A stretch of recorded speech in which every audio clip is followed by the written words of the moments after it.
অষ্টম শ্রেণীর সুপ্রিয় শিক্ষার্থী বন্ধুরা, আশা করি তোমরা সবাই ভালো আছো।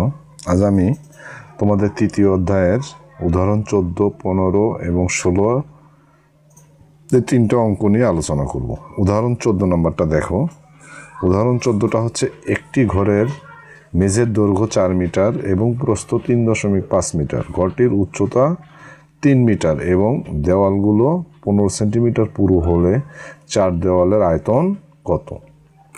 তাহলে বলছে কি, একটা ঘরের মেঝের দৈর্ঘ্য দেওয়া আছে 4 মিটার, প্রস্থ দেওয়া আছে 3 মিটার, 3.5 মিটার এবং উচ্চতা দেওয়া আছে হচ্ছে 3 মিটার এবং দেওয়ালগুলো 15 সেন্টিমিটার পুরু হলে 4 দেওয়ালের আয়তন কত?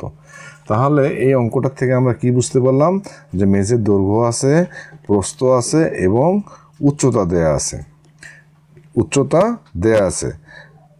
তাহলে দেয়ালগুলো 15 সেন্টিমিটার পুরু হলে 4 দেয়ালের আয়তনটা কত? তাহলে দেয়ালের মেঝের দৈর্ঘ্য হলো 4 সেন্টিমিটার, প্রস্থ 3.5 মিটার, ঘরটির উচ্চতা হচ্ছে 3 মিটার এবং দেওয়ালগুলো পুরো কত? 15 সেন্টিমিটার। এই জিনিস চারটা কি আছে অঙ্কের মধ্যে দেওয়া আছে। তাহলে 4 দেয়ালের কী বের করতে হবে? আয়তন বের করতে হবে। তাহলে এখানে এটাও মিটার, এটাও মিটার, এটাও মিটার, এটা হচ্ছে কি সেন্টিমিটার। সেন্টিমিটার থেকে আমরা কিসে পরিণত করব? মিটারে পরিণত করব। তাহলে দেয়ালের পুরুত্ব 15 সেন্টিমিটার। এই 15 সেন্টিমিটারকে যদি আমরা মিটারে পরিণত করি, আমরা জানি 100 সেন্টিমিটার সমান 1 মিটার। তাহলে 115কে আমরা যদি 100 দিয়ে ভাগ করি, তাহলে আমরা কি পাবো? 0.15 মিটার পাবো। তাহলে 15কে যদি আমরা 100 দিয়ে ভাগ করি, তাহলে আমরা কত পাবো? 0.15 মিটার পাবো। তাহলে দৈর্ঘ্যের দিকে দুটি দেয়ালের ঘনফল এবং প্রস্থের দিকে দুটি দেয়ালের ঘনফল, এই দুইটা আমরা বের করব। দৈর্ঘ্যের দিকে দুটি দেয়ালের ক্ষেত্রফল ঘনফল সমান, দৈর্ঘ্য হলো কত? 4 মিটার যোগ 2 গুণন 0.15 ব্র্যাকেট ক্লোজ গুণন 3 হচ্ছে ঘরটির উচ্চতা গুণন পুরুত্ব হলো 0.15 গুণন হচ্ছে 2 ঘন মিটার। এখন আমরা কি করব?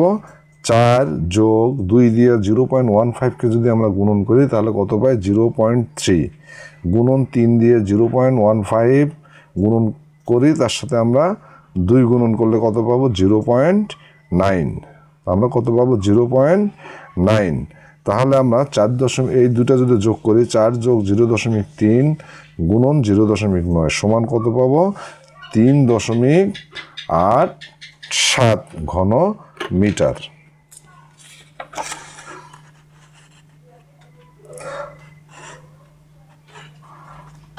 তাহলে আমরা 4.3 গুণন 0.9 সমান কত পাবো? 3.87 ঘন মিটার। এবার কি বলছে?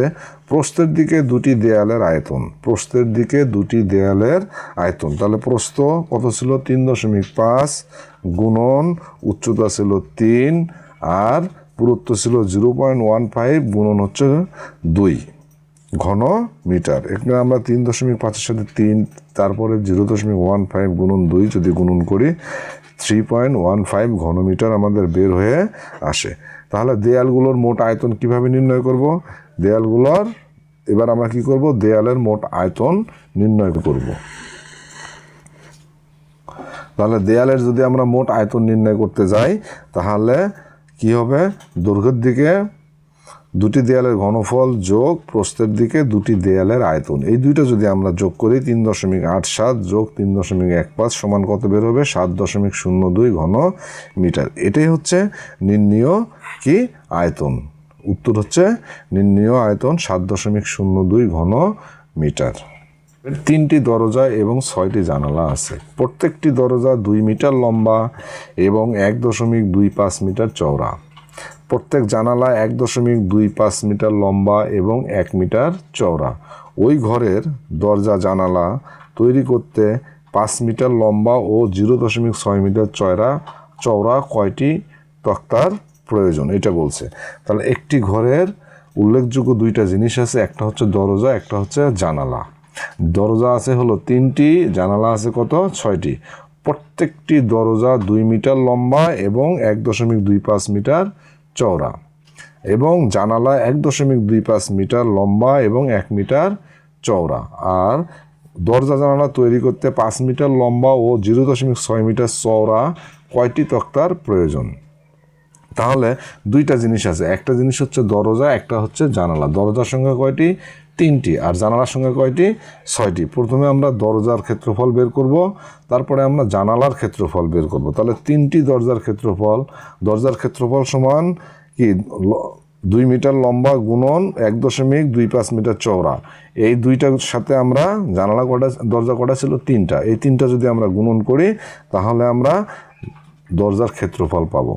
তাহলে দরজা লম্বা কত ছিল? 2 মিটার গুণন চওড়া কত ছিল? 1.25 মিটার। তাহলে জানালার সংখ্যা কত? 3।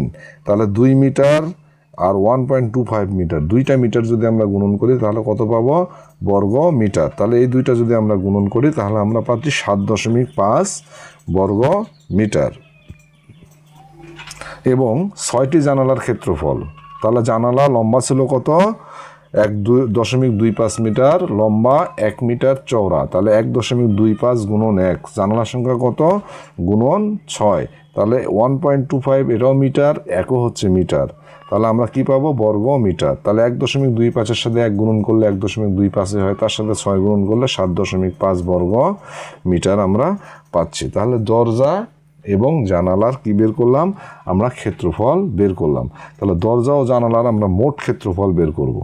তা দরজা ও জানালার মোট ক্ষেত্রফল, দরজার ক্ষেত্রফল যোগ জানালার ক্ষেত্রফল। তাহলে দুইটা যদি আমরা যোগ করি তাহলে কত হয়? 15 বর্গ মিটার।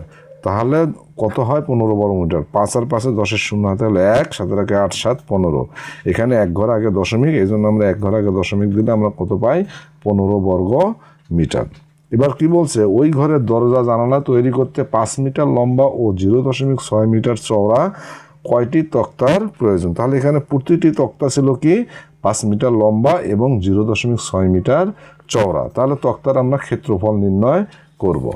তাহলে তক্তার ক্ষেত্রফল সমান প্রতিটি তক্তা ছিল কত? 5 মিটার লম্বা, 0.60 মিটার চওড়া। তাহলে এই দুইটা আমরা গুণন করলাম, 5 মিটার এবং 0.6 মিটার। 2টা মিটার গুণন করলে কি হয়? বর্গ মিটার। 5 গুণন 0.60 গুণন করলে আমরা কত পাবো? 3 বর্গ মিটার। তাহলে দরজা জানালার মোট ক্ষেত্রফলও পাইলাম, তক্তার ক্ষেত্রফলও পাইলাম। তাহলে দরজা জানালার ক্ষেত্রফলকে যদি আমরা তক্তার ক্ষেত্রফল দিয়ে ভাগ করি তাহলে নির্ণীয় তক্তার সংখ্যা আমাদের বের হয়ে আসবে। তা সুতরাং নির্ণীয় তক্তার সংখ্যা সমান দরজা ও জানালার মোট ক্ষেত্রফল ডিভাইডেড বাই তক্তার ক্ষেত্রফল। তা জানালার মোট ক্ষেত্রফল ছিল কত? 15। তক্তার ক্ষেত্রফল ছিল কত? 3টি লিখলাম। তাহলে 3 দিয়ে 15 ভাগ করলে 3 5 15। তাহলে যেহেতু সংখ্যা বের করতে বলছে, অতএব দরজা জানালার সংখ্যা কত হলো? 5টি। এটাই হচ্ছে উত্তর। আশা করি তোমরা অঙ্ক দুটো বুঝতে পারছো। এবার 16 নম্বর অঙ্কটা নিয়ে তোমাদের সামনে আলোচনা করব। আর প্রত্যেকটি ভিডিও আমি কিউআর কোড আকারে দিচ্ছি। তোমরা এই কিউআর কোডকে কী করতে পারবে? ডাউনলোড করে সেখান থেকে তোমরা পিডিএফ ফাইল করে রাখতে পারবে, যা তোমাদের জন্য সহজ হবে। 16 নম্বর উদাহরণটা দেখো। একটি আয়তাকার লোহার টুকরার দৈর্ঘ্য 8.8 সেন্টিমিটার, প্রস্থ 6 সেন্টিমিটার ও উচ্চতা 2.5 সেন্টিমিটার। লোহার টুকরাটিকে 15 সেন্টিমিটার দৈর্ঘ্য, 6.5 সেন্টিমিটার প্রস্থ ও 4 সেন্টিমিটার উচ্চতার আয়তাকার পাত্রে রেখে পানি দ্বারা পূর্ণ করা হলো। লোহা ও পানির তুলনায় 7.5 গুণ ভারী। তাহলে এক্ষেত্রে কি বলছে? পানির পাত্রের আয়তন নির্ণয় করো, লোহার টুকরার ওজন নির্ণয় করো। পাত্রটি পানিপূর্ণ অবস্থায় লোহার টুকরাটি তুলে আনা হলে পাত্রের পানির উচ্চতা কত হবে? তাহলে একটি আয়তাকার লোহার টুকরার দৈর্ঘ্য 8.8 সেন্টিমিটার, প্রস্থ 6 সেন্টিমিটার, উচ্চতা 2.5 সেন্টিমিটার দেওয়া আছে। তাহলে লোহার টুকরার দৈর্ঘ্য দেওয়া আছে, প্রস্থ দেওয়া আছে, উচ্চতা দেওয়া আছে। বলছে কি লোহার টুকরাটিকে 15 সেন্টিমিটার দৈর্ঘ্য, 6.5 সেন্টিমিটার প্রস্থ ও 4 সেন্টিমিটার উচ্চতার আয়তাকার পাত্রে রেখে পানি দ্বারা পূর্ণ করা হলো। তাহলে এখানে যেহেতু পাত্রের মধ্যে রাখছে, অতএব এটা হবে কি একটা পাত্রের, যেহেতু পাত্রের মধ্যে রাখছে তাহলে এটাই হবে পাত্রের দৈর্ঘ্য, প্রস্থ আর একটা হচ্ছে কি উচ্চতা। যেহেতু লোহার টুকরাটিকে 15 সেন্টিমিটার দৈর্ঘ্য, 6.5 সেন্টিমিটার প্রস্থ ও 4 সেন্টিমিটার উচ্চতার আয়তাকার পাত্রে রেখে পানি দ্বারা পূর্ণ করা হলো। তার মানে এখানে কি বুঝলাম? পাত্রটির দৈর্ঘ্য 15 সেন্টিমিটার, প্রস্থ 6.5 সেন্টিমিটার এবং উচ্চতা কত, এবং উচ্চতা হলো 4 সেন্টিমিটার। অতএব এটাই হচ্ছে পাত্রের দৈর্ঘ্য, পাত্রের প্রস্থ, পাত্রের হলো উচ্চতা। তাহলে লোহা ও পানির তুলনায়, লোহা কিসের তুলনায়, পানির তুলনায় 7.5 গুণ ভারী। তাহলে এখানে দুইটা জিনিস আছে, লোহার টুকরার দৈর্ঘ্য দেওয়া আছে, প্রস্থ দেওয়া আছে, উচ্চতা দেওয়া আছে। আয়তাকার পাত্রের দৈর্ঘ্য দেওয়া আছে, প্রস্থ দেওয়া আছে, আর কি দেওয়া আছে, উচ্চতা দেওয়া আছে। আর লোহা পানির তুলনায় 7.5 গুণ ভারী। এই তিনটা জিনিস এই অঙ্কের মধ্যে দেওয়া আছে। তাহলে আমাদের বের করতে হবে কি, পানির পাত্রের আয়তন নির্ণয় করতে হবে। তারপরে কি করতে হবে, লোহার টুকরার ওজন নির্ণয় করতে হবে। আর পাত্রটি যখন পানিপূর্ণ অবস্থায় লোহার টুকরাটি তুলে আনা হলে পাত্রের পানির উচ্চতা কত হবে। তিনটা উত্তর আমাদের কি করতে হবে, বের করে দেখাতে হবে। তাহলে ক নাম্বারটা দেখো, পানির পাত্রের দৈর্ঘ্য হলো 15 সেন্টিমিটার, পাত্রটির দৈর্ঘ্য 15 সেন্টিমিটার, প্রস্থ 6.5 সেন্টিমিটার, উচ্চতা হলো কত, 4 সেন্টিমিটার। তাহলে পানির পাত্রের আয়তন কত হবে, দৈর্ঘ্য গুণন প্রস্থ গুণন উচ্চতা। পানির পাত্রের আয়তন কি হবে, দৈর্ঘ্য গুণন প্রস্থ গুণন উচ্চতা। দৈর্ঘ্য 15 সেন্টিমিটার, প্রস্থ 6.5 সেন্টিমিটার, উচ্চতা 4 সেন্টিমিটার। 15-র সাথে যদি আমরা 6.5 গুণন করি, তার সঙ্গে যদি আমরা 4 গুণন করি, তাহলে আমরা কত পাবো, 390 ঘন সেন্টিমিটার। তোমরা যেহেতু প্রত্যেকেই গুণন জানো, যে কারণে আমি গুণনটা দেখাইলাম না, তোমরা গুণন করে দেখবে 390 ঘন সেন্টিমিটার আমরা পাবো। তাহলে লোহার টুকরার দৈর্ঘ্য দেওয়া আছে 8.8 সেন্টিমিটার, প্রস্থ দেওয়া আছে 6 সেন্টিমিটার, উচ্চতা কত, 2.5 সেন্টিমিটার। এখন আমরা লোহার টুকরার কি বের করব, আয়তন বের করব। তাহলে লোহার টুকরার আয়তন সমান দৈর্ঘ্য গুণন প্রস্থ গুণন উচ্চতা। আয়তন ছিল 8.8 অথবা 8.8 গুণন 6 গুণন 2.5 ঘন সেন্টিমিটার। কেন ঘন সেন্টিমিটার লিখেছি, 8.8 ছিল সেন্টিমিটার, 6 ছিল সেন্টিমিটার, 2.5 হলো সেন্টিমিটার। 3টা সেন্টিমিটার যখন আমরা গুণন করব, তখন আমরা কি হবে, এটা ঘনে পরিণত হবে। আর যদি 2টা হয় তো হইতো, তাহলে কি হতো, এটা বর্গে পরিণত হলো। তাহলে 8.8 গুণন 6 গুণন 2.5 গুণন করলে কত হয়, এটা ঘন সেন্টিমিটার হয়ে যাচ্ছে। 3টা যদি আমরা গুণন করি, তাহলে আমরা 132 ঘন সেন্টিমিটার পাচ্ছি। এখন দেখো 8.8-এর সাথে প্রথমে যদি আমরা 6 গুণন করি, 8.8-এর সাথে প্রথমে 6 গুণ করলে 6 × 48 8, 6 × 48 আর হলো 4-এ কত হয়, 52। তাহলে 52 কত হলো, 8 হলো। এবার আমরা কি করব, 2.5 দ্বারা গুণন করব। কেন 0.8 হলো, এক ঘর আগে দশমিক, ওই জন্য আমরা 8-এর এক ঘর আগে দশমিক দিলে 52.8 হয়। এবার 2.5 দ্বারা গুণন করি, 5 × 8 = 40, 0, 5 × 2 = 10, আর 4 = 14, 4 হাতে হলো 1, 5 × 25 একে 26, গুণন চিহ্ন। 2 দিয়ে 8 × 2 = 16, 6 হাতে হলো 1, 2 × 2 = 4 একে 5, 5 × 2 = কত, 10। তাহলে 0 0, 6 4 10 0 হাতে হলো 1, 5 6 11 আর একে 12, 2 হাতে হলো 1, 2 এর একে 3 1। এখন প্রথমে এক ঘর আগে দশমিক, পরেরটা এক ঘর আগে দশমিক। তার টোটাল কত ঘর হলো, 2 ঘর আগে দশমিক। তাহলে 1 2 2 ঘর আগে দশমিক দিলে 132.00 হয়, অর্থাৎ 132 ঘন সেন্টিমিটার আমরা পেলাম। তাহলে প্রথমে আমরা পানির আয়তনটা বের করলাম, এবার লোহার টুকরার আয়তনটা আমরা কি করলাম, বের করলাম। আমরা জানি যে 1 ঘন সেন্টিমিটার পানির ওজন কত গ্রাম, 1 গ্রাম। আমরা জানি 1 ঘন সেন্টিমিটার পানির ওজন 1 গ্রাম। তাহলে দেওয়া আছে লোহা পানির তুলনায় কত গুণ ভারী, 7.5 গুণ ভারী। তাহলে 1 ঘন সেন্টিমিটার লোহার ওজন 1 গুণন 7.5 গ্রাম কত হয়, 7.5 গ্রাম। তাহলে 132 ঘন সেন্টিমিটার লোহার ওজন কত হবে, বেশি হবে, 7.5 গুণন 132 গ্রাম। 1 ঘন সেন্টিমিটার পানির ওজন যদি 1 গ্রাম হয়, 7.5 ঘন সেন্টিমিটার পানির ওজন কত, 7.5 গুণ যখন ভারী হবে, তাহলে লোহা পানির তুলনায় কত, 7.5 গুণ ভারী। তাহলে 1 ঘন সেন্টিমিটার লোহার ওজনও কত হবে, 1 গুণন 7.5। এবার আমাদের লোহার টুকরার আয়তন ছিল কত, 132 ঘন সেন্টিমিটার। তাহলে 132 ঘন সেন্টিমিটার লোহার ওজন হবে 7.5 গুণন 132 গ্রাম। গুণন করলে আমরা কত পাই, 990 গ্রাম। তাহলে লোহার টুকরার ওজন আমরা কত পেলাম, 990 গ্রাম। লোহার টুকরার ওজন কত হলো 990 গ্রাম। এটাই হচ্ছে উত্তর। এটাই কি উত্তর। গ নম্বর বলছে পাত্রটি পানিপূর্ণ অবস্থায় লোহার টুকরাটি তুলে আনা হলে পাত্রের পানির উচ্চতা কত? পাত্রটি পানিপূর্ণ অবস্থায় লোহার টুকরাটি তুলে আনা হলে পাত্রের পানির উচ্চতা কত? আমরা ক এবং খ থেকে দুইটা জিনিস বের করছিলাম। একটা হচ্ছে পানির পাত্রের আয়তন 390 ঘন সেন্টিমিটার, আর লোহার টুকরার আয়তন বের করছিলাম 132 ঘন সেন্টিমিটার। তাহলে খ নম্বরে বের করছিলাম ক নম্বরে বের করছিলাম পানির পাত্রের আয়তন 390 ঘন সেন্টিমিটার। খ নম্বরে বের করছিলাম লোহার টুকরাটির আয়তন 132 ঘন সেন্টিমিটার। লোহার টুকরা সহ পানিপূর্ণ পাত্র থেকে লোহার টুকরাটিকে তুলে আনা হলে, তাহলে লোহার টুকরা সহ পানিপূর্ণ পাত্রের মধ্যে কি ছিল? লোহার টুকরা ছিল। এই লোহার টুকরা সহ পানিপূর্ণ পাত্র থেকে লোহার টুকরাটিকে তুলে আনা হলে পাত্রের অবশিষ্ট পানির আয়তন, পাত্রের কি অবশিষ্ট পানির আয়তন মাইনাস লোহার আয়তন, এই দুটো যদি আমরা বিয়োগ করি তাহলে কত হয়? 258 ঘন সেন্টিমিটার আমরা পাচ্ছি। এই দুইটা যদি বিয়োগ করি তাহলে আমরা কত পাচ্ছি? 258 ঘন সেন্টিমিটার। কি করি? পাত্রের অবশিষ্ট পানির উচ্চতাকে আমরা এক্স মিটার যদি ধরে নেই, 1 সেন্টিমিটার হলে পাত্রের প্রশ্ন মতে এক্স গুণন পানির দৈর্ঘ্য গুণন কি প্রস্থ।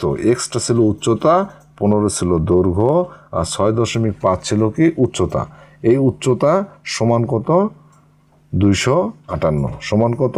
258, কারণ পাত্রের অবশিষ্ট পানির আয়তন ছিল 258। তাহলে এই সূত্রটা এক্স গুণন 15 গুণন 6.5 সমান 258, বা এক্সের মান এক্সের সাথে 15টা গুণ আকারে আছে, 6.5টাও গুণ আকারে আছে। তাহলে সমানের অপোজিটে গেলে ডান পাশে যাচ্ছে, তাহলে কি হবে? এটা ভাগ আকার হবে। 258 উপরে, নিচে 15 গুণন 6.5। এখন আমরা এই দশমিকটা উঠাই দিলে কি হবে? নিচের দশমিকের জন্য উপরে একটা 1, দশমিকের পরে সংখ্যা যতটা থাকবে ততটা কি হবে? শূন্য বসবে। প্রথমে আমরা 5 দিয়ে কাটি, 5 দুগুণ 10, আবার 5 দিয়ে 15 ভাগ করি, 3 5 15, 3 দিয়ে 258 ভাগ করলে কত হয়? 86 হয়। তাহলে 86-র সাথে 2 গুণন করলে কত হয়? 172, নিচে কত হলো? 65। এবার আমরা 65 দিয়ে 172কে ভাগ করি, 65 দিয়ে 2 বার যায় 130 হয়। বিয়োগ করলে 2 4, ভাগ যায় না, দশমিক দিয়ে 0 নিলাম। এবার 6 বার যায়, 6 বার দিলে কত হয়? 390।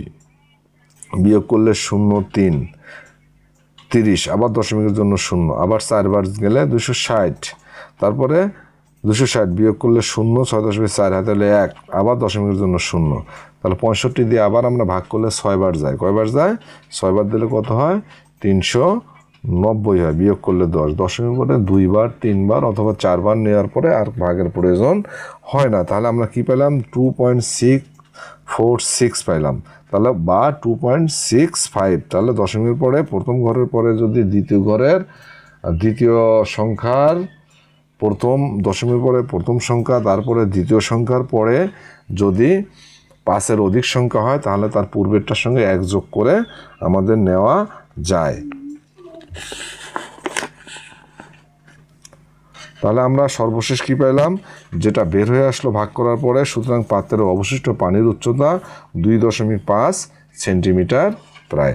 যে ভাগ করার পরে যেটা বের হয়ে আসলো এটাই হচ্ছে পাত্রের কি অবশিষ্ট পানির উচ্চতা। আমরা অবশিষ্ট পানির উচ্চতাকে যেহেতু এক্স ধরেছিলাম, তাহলে এক্সের মান বের হচ্ছে 2.65 প্রায়। অতএব সুতরাং পাত্রের অবশিষ্ট পানির উচ্চতা 2.65 সেন্টিমিটার কি প্রায়। আশা করি অঙ্ক 3টা তোমরা বুঝতে পারছো। পরবর্তী ভিডিওতে আমি অনুশীলনী অঙ্কগুলো তোমাদের করাবো। যদি আমার ভিডিওটি তোমাদের ভালো লাগে তাহলে অবশ্যই আমার ভিডিওটিকে শেয়ার করে দিবে এবং সাবস্ক্রাইব করে রাখবে, যেন পরবর্তী ভিডিও আসার সঙ্গে সঙ্গে তোমরা তা পেয়ে যাও। এবং আমি প্রত্যেকটা ভিডিওতে কিউআর কোড অ্যাড করতেছি, যেন কিউআর কোডকে ডাউনলোড করে তোমরা ভিডিওকে PDF ফাইল আকারে রাখতে পারবে। আজ এই পর্যন্তই। আসসালামু আলাইকুম। সবাই ভালো থেকো, সুস্থ থেকো।